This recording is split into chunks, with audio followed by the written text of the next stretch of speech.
Hej Mads Jyssesen, vi er her fra AM News, og vi har nogle spørgsmål, vi lige vil stille dig. Hvordan har det været for dig personligt at rykke op i Superligaen med hensyn til niveau, og om du bliver genkendt på gaden osv.? Det har været en rigtig fed oplevelse at rykke op.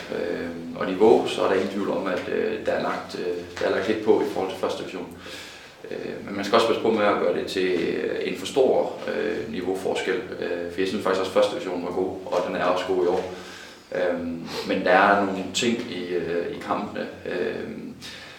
Alle kampe er på et højt niveau. Jeg har ikke prøvet at spille en kamp nu, hvor jeg sådan synes, at nu har man sådan en kamp, som måske ikke har været så fantastisk god og har spillet i et ret højt tempo. Det har været knald på i alle kampe.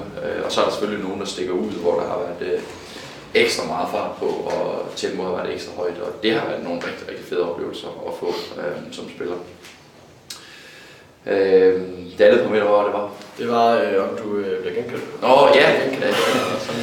Ja, det må man nok indrømme, at man er begyndt at blive lidt nu. Det er også noget, man skal vende sig til, ligesom man skal vende sig til alt muligt andet i livet. Så skal jeg også lige vende mig til, at nogen, man kan mærke, at de vender sig om, når man kommer gående. Og det har jeg aldrig prøvet før, og jeg har trods alt spillet fodbold i mange år efterhånden, så det med at spille fodbold og blive prøvet på en vis scene, det er en ting. Det andet, det er det, der kommer udenfor, og det må jeg indrømme, det har måske overrasket mig endnu mere om niveauet i kampene. Altså alt det her virvar, der er omkring kampen, og alt det her medie ræs, som er en del af det. Det har nok faktisk overrasket mig mere end det andet, men det har måske også lidt at gøre med vores resultater, kunne jeg forestille mig. Du spiller i nummer 13 normalt. Er der en bestemt grund til det?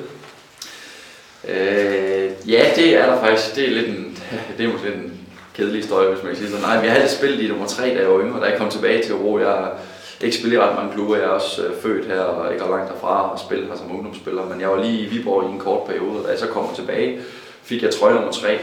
Så sker der desværre det for en 20 år siden, da jeg springer en korsbånd og er væk fra fodbold i godt et års tid eller sådan noget. Og da jeg så kommer tilbage, der er nummer 3, den er simpelthen forsvundet. Den er blevet taget af en anden ny spiller, der var kommet i stedet for mig på det tidspunkt.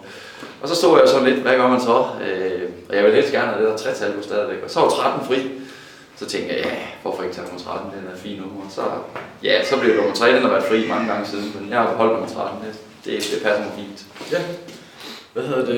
Hvordan har dine elever og kollegaer reageret på din succes? Det har også været faktisk lidt interessant, og også været lidt sjovt at se det ud, for der er lige pludselig rigtig mange af mine kolleger, som snigende er begyndt at følge lidt mere med i fodbold.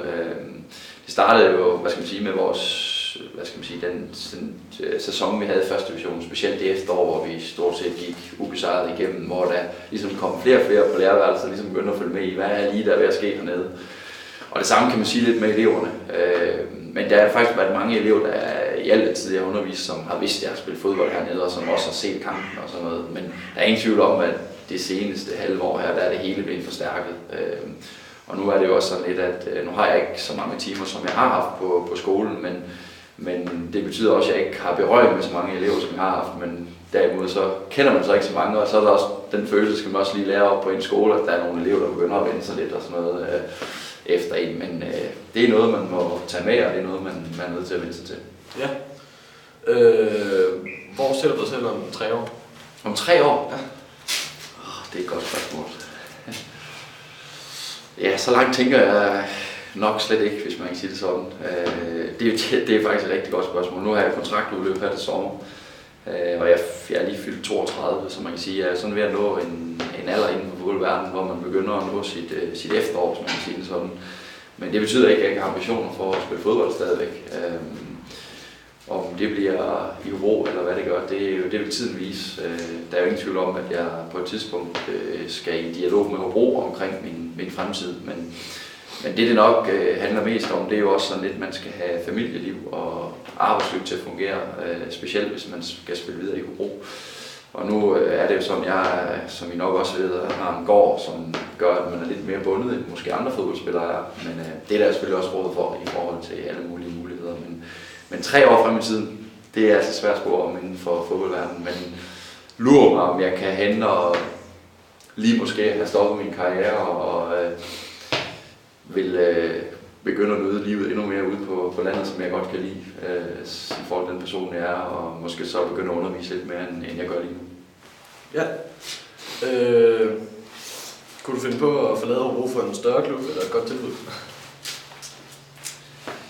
Ja, det kunne jeg godt, hvis tingene kan komme til at passe sammen med min familie og min jobsituation. Men det er jo igen, hvis der kommer en større klub, så skal man nok ikke tænke ret meget job ved siden af, hvis man kan sige det sådan. Men det ville det godt kunne blive, hvis nu for eksempel jeg ikke kan blive enig med Hobro, så er man jo nødt til at kigge på, hvad muligheder man så har. Og jeg har også haft andre muligheder i den lange tid, jeg har spillet i Hobro, men har indtil videre ikke valgt at takke ja. Men fodbold, det er en sjov størrelse. Man kan blive overrasket fra den ene dag til den anden, hvor man måske tror, man er nået lidt for langt over alderen. Til næste dag, så har man opringning fra en interessant klub, som man faktisk har overvejet kunne være en mulighed. Og det er ikke ret lang siden, jeg har prøvet det sidste. Okay. Er der ting, du har gjort anderledes i den her sæson, som du kan mærke har påvirket dit spil? Ja, det er. Jeg har gået mere ned i tid på mit arbejde, og den tid, man må nok også sige, at jeg er gået lidt til medier, men ellers så forsøger jeg at bruge den så konstruktivt som muligt i forhold til noget restitution, men også, jeg tænker rigtig meget over, jeg prøver hele tiden at skrue på de parametre, jeg kan, og i år der har jeg måske haft lidt bedre mulighed for at skrue på måden at leve på, måden at træne på, og ligesom at gå ind til den opgave, man har som fodboldspiller. Det bliver nemmere, jo mere tid man har til det, og det har jeg forsøgt uden tvivl, og det vil jeg altid blive ved med. Det man kan skrue på, så har jeg den overbevisning, det skal man skrue på, og det har jeg haft bedre muligheder for. Ja.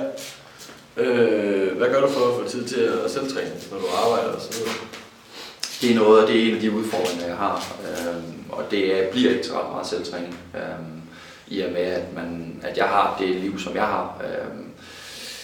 Jeg har noget, jeg gør i forbindelse med træningssessionerne, specielt sådan i opstart, og vi holder faktisk næsten ved lige hele tiden, hvor vi styrketræner en lille smule siden, eller i hvert fald sådan kropstræner, core-træning, som det hedder, for at sikre sig, at man har en vis stabilitet i kroppen. Og så nogle gange, når jeg lige føler, at jeg har tid og behov, og måske også et eller andet sekvens, man gerne vil træne, så kan jeg også godt finde på at blive ude til træning, og efter en træning, og træne nogle specifikke ting sammen med nogle af mine holdkammerater. Det er faktisk ikke ret lang tid siden, at var en af de sidste kampe her til efteråret, hvor Martin Thomsen og jeg, vi trænede nogle dødboldselementer, som vi synes, der var lidt at arbejde på, og så tager vi fat i de ting, når man nu kan. Men altså det her med at lige pludselig tage en formiddag ud og tage ud og træne ekstra i et par timer, det er sjældent, jeg har tid til. Ja. Hvis du skulle beskrive jeres hold med en sætning, hvad ville det så være? Kammerater i krig. Okay, hvis hvad tror du har gjort dig selv og Hobro så succesfuld? Det er et meget svært spørgsmål at svare på. Der er rigtig mange ting, der har spillet ind på den succes, som vi har haft. Vi har for det første fået samlet en spillertrup, som indeholder rigtig meget talent. Også mere talent, end folk vil gøre det til, tror jeg. Men dermed sagt, at det hele, det er det slet ikke. Der er en organisation bag det hele, som arbejder sindssygt hårdt på at forbedre tingene hele tiden. Og det er de sådan set gjort i al den tid, jeg har været i klubben. Og det er måske lidt skiftende personer, men det er altid nogen, som har tænkt udvikling i klubben.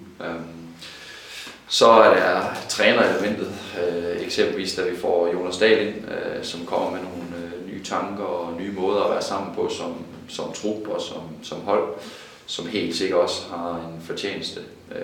Det her med at man kan sige, at vi går lidt mere op i hinanden, og går måske lidt mere op i hvad skal man sige, den måde, vi er sammen på her i klubben, end man måske gør andre steder. Jeg kan ikke sådan udtale mig alt for meget om andre klubber, fordi jeg ikke har spillet i andre klubber sådan, hvad skal man sige, på det niveau her. Så jeg vil helst ikke stå sådan og sige, at vi er... Men jeg kan i hvert fald sige, at noget af det, som jeg hører fra dem, som kommer hertil, det er, at vi har en speciel tone, vi har en speciel måde at være sammen på.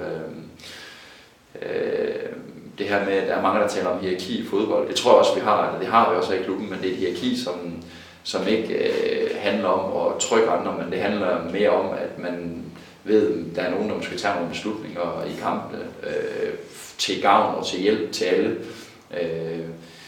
Og det her med, at at der er plads og rum til alle, det tror jeg også, det betyder rigtig meget, at man får lov til at udfolde sig her ved os. Det tror jeg også, det spiller ind. Men der er simpelthen så mange ting, der spiller ind på det her, det der er sket de seneste par år. Ja. Hvordan er det at have en professionel spiller med til træning og kampe og bidrage med ekstra, altså her er Antipats? Jamen, hver gang vi henter nye spillere ind, så har vi været så heldige og i hvert fald i en høj grad og i en periode nu været vant til at få spillere ind fra en hylde, som har været vant til at være fuldtids. Og det vil sige, når vi får sådan nogle spillere ind, så er de helt klart med til at højne kvalitet. Og det gælder egentlig inden for alle parametre. Det er både i forhold til træning, altså selve træningen, sessionerne, intensiteten i træning, måden at agere på under træning. Og der kan man være heldig om spillere, som byder sindssygt meget ind på det parametre, og nogen, som måske ikke ser det som deres klare princip, eller noget af det, som de byder ind med. Men hvis vi skal tage Quincy som udgangspunkt, jamen Quincy han har været i en stor klub og været vant til en helt anden rampe, end vi har her, i og med at han har spillet i Brøndby. Og der kan jeg personligt godt lære noget af Quincy i forhold til, hvordan han agerer i forhold til medier, hvordan han sikrer sig, at man husker at holde fokus på det, hvad vi egentlig er ansat til at gøre som fodboldspillere. Det her med at sikre sig de bedste vilkår for at kan præstere og sådan noget, det er noget af det, som jeg synes Quincy er kommet med. Men vi har jo fået rigtig mange spillere ind, som har været fuldtids på et tidspunkt, og der er også andre fuldtids nu. Nej, det er de nok ikke på kontraktbasis, men der er også nogen, der ikke laver meget ved siden af. Og det vil sige, at de er jo også med til at skabe en form for kultur og måde at være på her i klubben. Så jo, det er sådan samlet set, så er det helt klart et løft hver gang vi får sådan nogen ind. Ja. Hvordan har oprykningen påvirket byen og hele klubben? Ja, det har været en vild rejse. Altså, det har været fodboldsnak i Hobro i en lang periode. Nu er vi så heldige i Hobro, at der er andre sportsatleter, som har klaret sig rigtig godt, blandt andet ved Tom, som lige har takket af, og Fie Udby blandt andet. Men der er ingen tvivl om, at det her eventyr inden for fodboldverdenen, det har skabt nogle dønninger, som når ud over alle grænser, hvad man kunne forestille sig. Et eksempel kunne være det her FIFA-program, som var op til her og blev sendt ud til flere 100 millioner rundt om i verden. Og det betyder jo også bare, at fodbold det har været på nærmest alles læber i omkring Hobro. Og ja, som du selv startede med at sige, så er det også noget, man på en eller anden måde bliver mødt med, når du skal ud og handle, eller du skal et eller andet rundt om i byen, så er der fodboldglade mennesker over det hele. Hvem er dit forbillede inden for fodbold? Mit forbillede? Ja, hvad fanden er det? Tidligere, der kan jeg huske en Nesta. Det er ikke sikkert, at jeg husker, hvem det er. Alexander Nesta fra Italien, som jeg synes, der blev verdensmester i 2006. Sådan hans statur, hans måde at spille på, synes jeg var imponerende. Det har altid været sådan en spiller, man på en eller anden måde har set op til. Men altså, jeg beundrer rigtig mange spillere, og lige nu kan man jo ikke være med på beundre de to største, Ronaldo og Messi, i forhold til deres individuelle kvaliteter. Altså det, de kan, det er jo fuldstændig exceptionelt, og ikke at få glemt nøje i den afstemning, der lige har været for nylig her. Det er også en spektakulær målmand, som kan rigtig meget, og det, altså på en eller anden måde, så synes jeg egentlig, det er også måske noget, jeg er blevet mere bevidst om nu her inde på det sidste, det her med at kvaliteterne med de spillere, både man møder nu, men også i verden, i forhold til at se, om det er noget, de ypperste spillere i verden, det er fuldstændig vanvittigt, det de har opnået, og den træning, de lægger på dagen, det er mega flot. Hvilke hold holder du med i Europa, udover Hobro? spørgsmål, jeg har ikke rigtig tid til at følge med endnu længere. Men altså, tidligere Manchester United har jeg altid støttet, og det vil nok også være det hold, jeg vil nævne. Men jeg kan ikke huske, hvornår jeg sidst har set en United-kamp for mig helt ærligt. Så jeg skal ikke sådan påstå, at jeg er en helt store fan, der sidder i sofaen hver eneste lørdag, når jeg spiller. Men ja, det vil være United, det vil sige. Hvilken kamp har været den vigtigste, du har spillet, og hvorfor? Den vigtigste? Ja. Altså der må vi nok... Der har været vigtige kampe hele tiden, men det er jo klart, at den kamp, hvor vi sikrede oprykning over i Brøndshøj, det var en vanvittig kamp i forhold til, at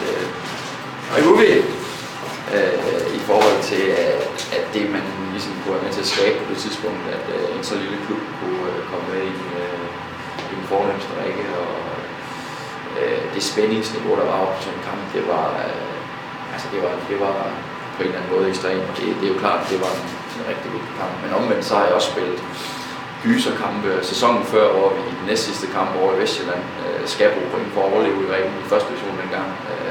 Vi talte faktisk lige så sent som her i weekenden, hvor vi nogle af os spillere så snakker om, at jeg kan huske Bøge, han siger, at den der kamp, der var han godt nok være lige inden, nu vil jeg ikke bruge det udtryk, men det var sådan en kamp, hvor man kan sige, at man var ekstra tændt, og jeg kan sige, når man når lidt op i årene, så er det måske også noget, det man bliver lidt bedre til, det er det her med at udelukke de her ydre omstændigheder i forhold til at fokusere på det med at præstere. Det føler jeg selv, jeg kan mærke, at man er blevet lidt ældre, og så bliver man også bedre til det. Ja. Hvem er den bedste spiller, du har spillet sammen med og imod?